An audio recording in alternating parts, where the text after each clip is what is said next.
কিরে সাক্ষী, তুই লন্ডন থেকে চলে আসলি কেন? বাবা আমার জন্য একটা ছেলে দেখো, আমি বিয়ে করব। মালিক দেখি দেখি। কাগজটা তোল। এই ছেলেটা কে বাবা? আরে ও তো আমাদের বাড়ির চাকর রামু। ভগবান, তুমি আমার মেয়ের জন্য একটা ভালো পাত্র খুঁজে দাও। আমি স্বর্গপরী, সাক্ষীর বিয়ে হবে তোমাদের বাড়ির চাকর রামুর সাথে। অসম্ভব, আমি একটা চাকরকে বিয়ে করব। বিধির লিখন কেউ খণ্ডাতে পারে না। বাবা তুমি এক্ষুনি চাকরটাকে ঘর থেকে বের করো। এই রামু, হ্যাঁ মালিক।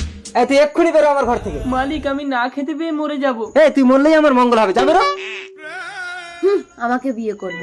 পরি কোথায় তুমি? তোমার জন্য মালিক আমাকে তাড়িয়ে দিয়েছে। আজ 2 দিন আমি কিছু খেতে পাইনি।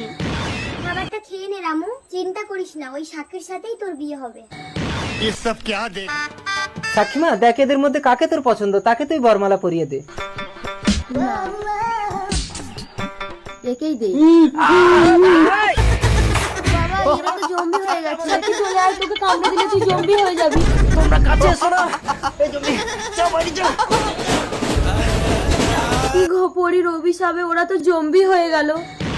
তাড়াতাড়ি সাক্ষীর বিয়েটা ওই চাকরের সাথে দিয়ে দে, তবেই ওরা জম্বি থেকে মানুষ হবে, নইলে অনেক মানুষ মেরে ফেলবে। সাক্ষী মা, তুই রামুকেই বিয়ে করে নে।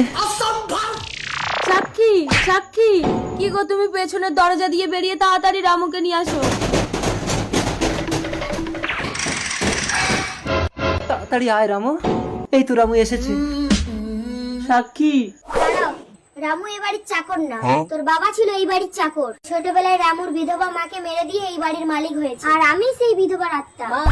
বাবা তুমি এত বড় বেঈমান। মা তুই আমাকে ক্ষমা করে দে, তোর মায়ের কথায় আমি এসব করেছি। ছি মা।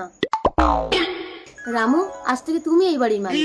আর আমি এবারে চাকর। তারপর পরীর আশীর্বাদে জম্বিগুলো মানুষ হলো।